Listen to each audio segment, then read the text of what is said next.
nippon.com. I noticed that there's no Japanese person on that show. No Japanese business person, no Japanese entrepreneur, maybe sometimes Japanese politicians, but no one's participating in the global conversation.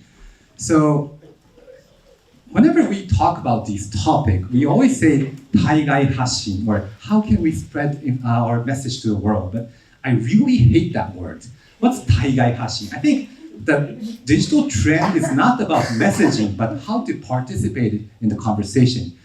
But the main issue is, in Japan, I think a lot of communication is like 一方通行, so it only goes one direction. And a lot of the culture is very unique as well, so it's difficult to kind of bridge that gap. But the important thing is getting involved with those global discussions and being a part of it, so that way it's not like other countries kind of speaking on behalf of Japan and using that as sort of the basis. Because, you have people like me who talk about Japan, but there aren't enough people speaking up about it. And I think that that's a huge important piece of it. And really boiling down to what the current people want to see. Currently, I think a lot of people, at least from my perspective, want to see the individualist view. So any news, it kind of comes from that singular person and how they're viewing it. And I think that view is what makes people feel more relatable or kind of understand what the situation is. 昨年、日本のナラティブパワーという、研究会の提言報告書を出したんですけれども、そこで強調しているのは、やはり日本の対外発信の一番の問題っていうのは、ナレーター、つまり語り手がいないんじゃないかっていうことを指摘したんですね。で、ナラティブっていうのは、ちょっとそのソフトパワーっていう大きなところの中の言説というか、言説の影響力みたいな意味なんですけれども、私は例えばポール・クルーグマンだったり、マルクス・ガブリエルさんとか、そういう海外の言論人の取材をいろいろしてきたんですが、やっぱりそういう方々に日本のオピニオンがなかなか伝わっていないなっていうことを強く感じて、そのナラティブパワーという報告書を書かせていただきました。で、その時にナラティブを伝えていくにはやっぱりナレーターが必要で、そのナレーターが日本にはなかなか、いろんな分野でいらっしゃるんですけれども、世界的に知られている言論人っていうのがなかなか存在していない、あるいは本当に少ない、数が少ない、層が薄いっていうことが問題なんじゃないかなっていうふうに思っています。Media, whether it be nippon.com or PIVOT or a publisher like the PHP and the think tank, we all face the challenge of communicating in this world, and we at the Wall Street Journal have a new, not so new, as of a year ago, a new editor, our first female editor in the 135-year history of the Wall Street Journal.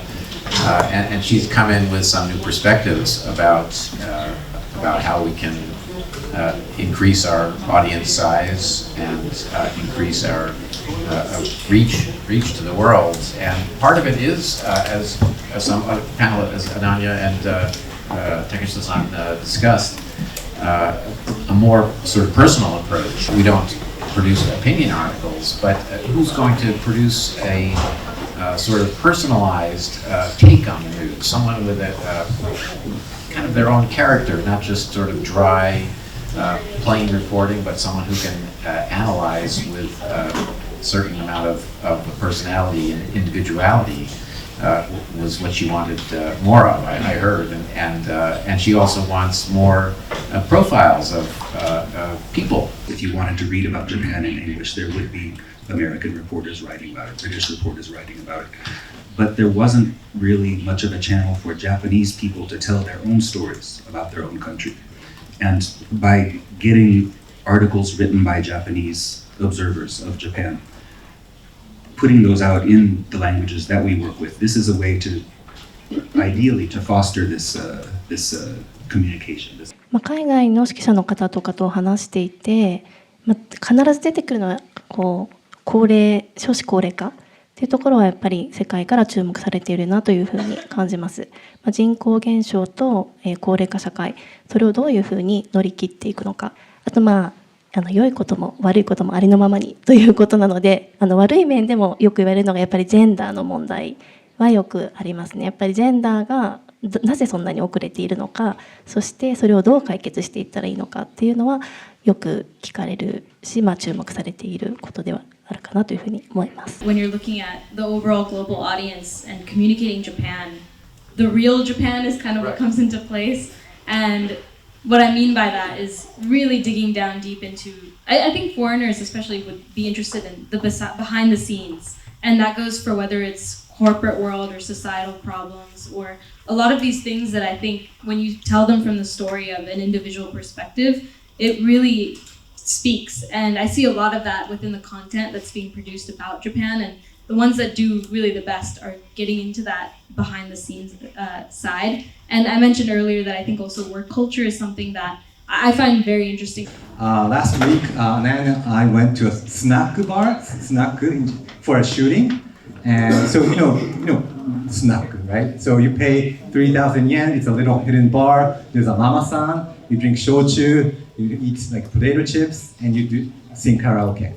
So we went there and shot a video and in English, but we argue that snack used to be a place for salarymen. After work, they went there, have secret meetings where you get conversation with the boss. But right now, at the moment, a lot of people in 70s or 80s are going to snack and singing karaoke from daytime, because that is like, so they're alone in their homes, they don't have relatives, so they go there to just make friends or socialize. So snack is becoming like a third place or safety net for the aging society of Japan. So that's adding the context to a Japanese issue of snack. It's a Japanese traditional place, but adding a global context that this is how Japan is confronting the aging society. So I think combining two together is, maybe it's the definition of innovation, but I think that's the point what we should be thinking about. Yeah. Further ground to be plowed in the area of healthcare, the health systems, both the health policy, which I used to cover in Washington when I was an editor in our Washington bureau, health policy and universal healthcare, insurance systems is one area, and then also just the daily habits of Japanese people, as questions about weight and longevity. And Japan is, as we know, the probably longest lived, I think, at least among the G7, maybe competes with Iceland and Hong Kong for the world's crown as the longest lived nation. And we also look at healthy longevity, or the year how the average age a person lives to while they're still healthy. And Japan, I think, scores well on that measure as well. And why is that? That's an everlasting question that we don't, sometimes because it's always there, we don't report it enough, but I think there is probably more to be said.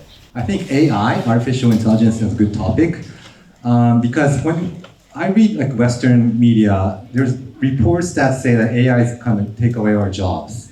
It's like a Terminator. But I talked to a PhD student in MIT. He's a Japanese, but he did an interesting research that in Japan, actually AI will create jobs.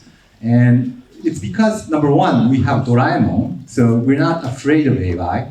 And since the 1970s, a lot of factories have implemented robots. So I think a lot of factories in Japan are used to working with machines. And there's a interesting research about taxi drivers. And a technology company provided an app for a low-skilled taxi driver. And they found out that whenever they use the app, the low-skilled taxi driver were able to navigate the customers very smoothly. And he caught up with the high-skilled taxi drivers. So it's not taking away the jobs, but it's actually lifting or trying to break the divide between high-skilled and low-skilled workers. And he's arguing that it will apply to Japan. So maybe that's a unique point how Japan is kind of perceiving AI. So it's not just AI taking our jobs, but actually AI creating jobs, or maybe not widening the gap, but maybe closing the gap between low-skilled workers and high-skilled workers. By the article, translating something means giving that information to your reader in the reader's own language. It doesn't mean a one-to-one equivalence in number of vocabulary words. It doesn't mean it sounds the same. But the difficult part of it comes in truly understanding what this person wrote in the first place in your source language, and understanding who is the reader, and making sure the output is a good match for that reader, their needs and their abilities. And there was also a brief mention of AI being something that will create new jobs. There are a lot of people who say AI is going to take away translation jobs. I don't think an AI can do this, thinking about what the reader needs, thinking about what that author actually had in mind as he put these words together. And these are things that we try to do as we translate, and that's the challenge of translation lies there. Actually, in our case, it's just all of our content is written in English, and then we do have a Japanese language website, jp.wsj.com, that translates selected, not all our articles, but those that we believe will be of interest to the Japanese audience, including some of our coverage of Japan. Sometimes people here want to see what the perspective is, but they can't or have difficulty reading the English. We face some of these same challenges, and I work with our translators sometimes, stories that I've written. I think I agree that the incredible development of AI translation does not eliminate the need for human translators at all.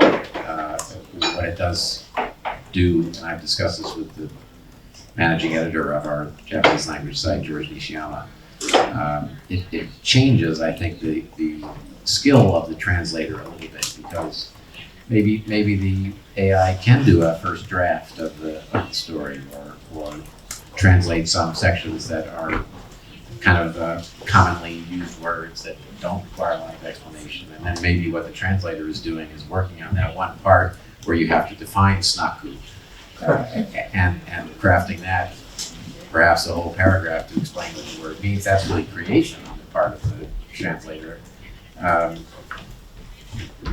That really would be the work of the translator, or sort of because the reader ultimately is a human. So that's our goal, is to make that connection. Where I do it with my personal content creation as well is it's really important to craft a narrative. And, for example, I've done like a different snack shoot as well.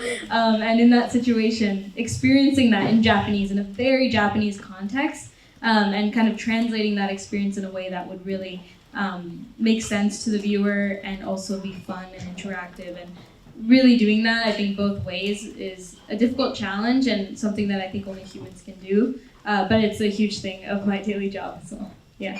But I think that especially when you're trying to explain a lot of these unique information about why Japan is a unique market in a 30-second to 1-minute video, you have to boil it down in a way that's really easy to understand, which I think goes against what, ideally you guys would want to do and go more deep into the behind the scenes.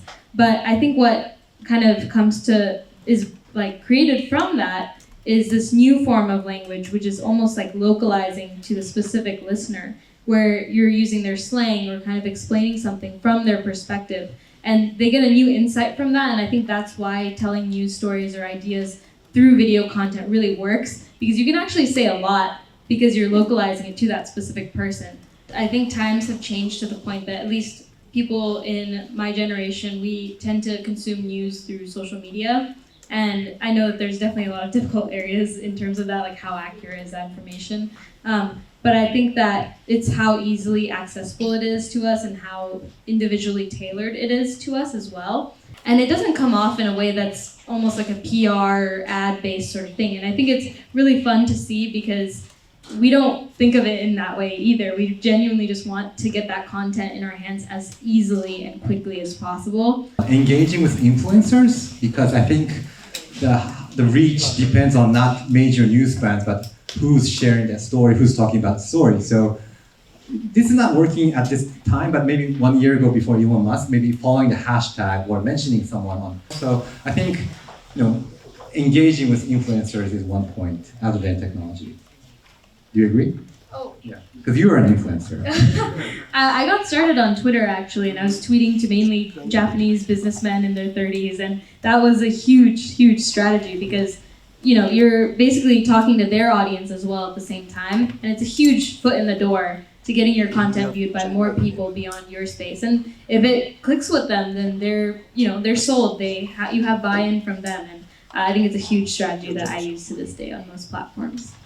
日本の発信力を高めるためにすごく日本ドットコムさんにしかできないことがあるんじゃないかなっていうふうに思っていまして、それはやっぱりそのグローバルな語り手、言論人を日本ドットコムさんからスターを作っていくっていうことができたら、合わせてその日本ドットコムさんもすごく世界中に知られることになりますし、日本の発信力の強化っていうことにもつながるんじゃないかなっていうふうに思います。